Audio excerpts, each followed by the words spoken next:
Jerseydood back again with segment 5A of how I stitch and digitize a patch, or digitize and stitch. 5A I say because the limitations of my video capture software don't allow me to show a lot of different images back and forth, so I'm going to split it into two pieces. Here we have the Sarnia Stinger. This is the main crest from the group's graphic collection.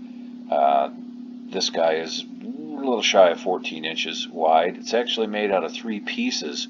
I've developed a stitch in different pieces and applique together technique because my little 6-needle baby lock will only stitch slightly less than 11.5 inches wide, which is not nearly big enough for my double XL jerseys. The patch that I had trouble with, this one here, where I thought I had good reasoning. It seemed natural to me to stitch the satin stitch border last after everything had been done, and that was a big fail because everything else pulled the fabric out of position and the border missed by a mile over here, as previously discussed. So I took a calculated gamble and I decided to lock down the border in the position it needed to be first.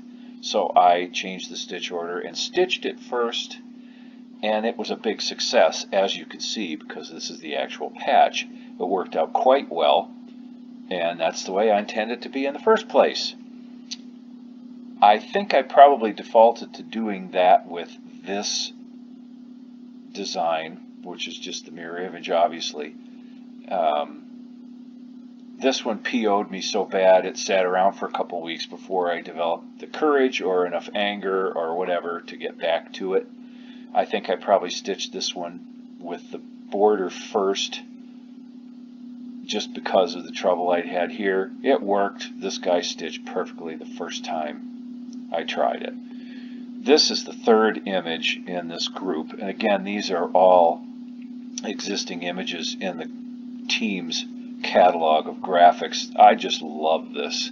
This is so creative and so clever, tying the themes of the bees and the hockey world and everything together. There's motion, there's action, there's humor with a stick poking through the side of the beehive.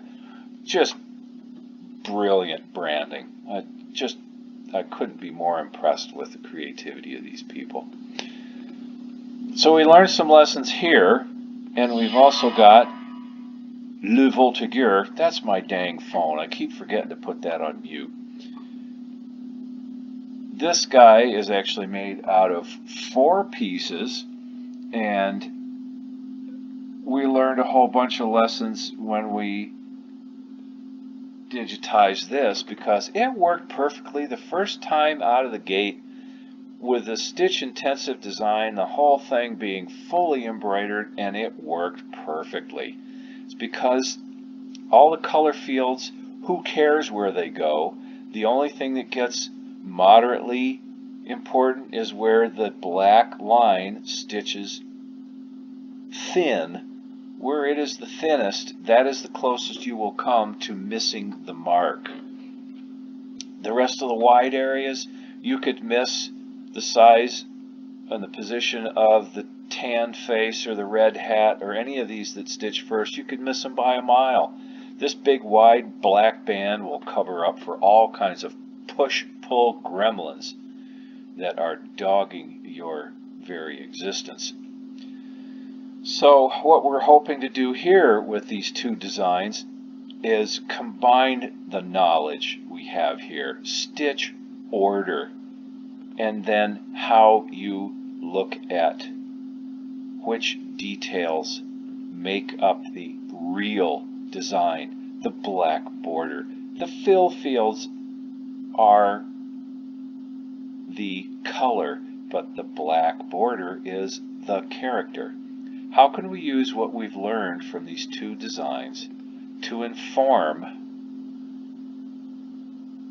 and educate so that we may have success with the solar bear?